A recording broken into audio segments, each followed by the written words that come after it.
Mag-unboxing tayo ng Korean Shin-chan na Happy Meal toy. Yan, isa sa mga favorite ko. Isa sa mga favorite ko lagi kapag nag-Happy Meal ako, yung laruan na matatanggap ko. Let's check. Ang sabi dito ay Transforming Restaurant. So, tingnan natin kung magta-transform nga talaga siya. Ang cute! Ang cute! McDonald's restaurant siya. Andiyan si Shin-chan, no? Shin-chan. Yan. Tapos, ito yung pag magta-transform na siya.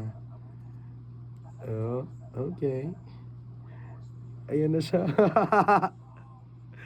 Ayan na nag-transform na siya. Ayan. Ang cute! Look. O, diba? Transforming restaurant. Kaya kung ako sa inyo, wag niyong kakaligtan ng Happy Meal toy. 'Di ba? Ang cute. Kasi kapag babalik mo na siya, magiging restaurant na siya ulit. Babalik na siya sa dati. New. 'Di ba ang cute, guys? 'Di ba?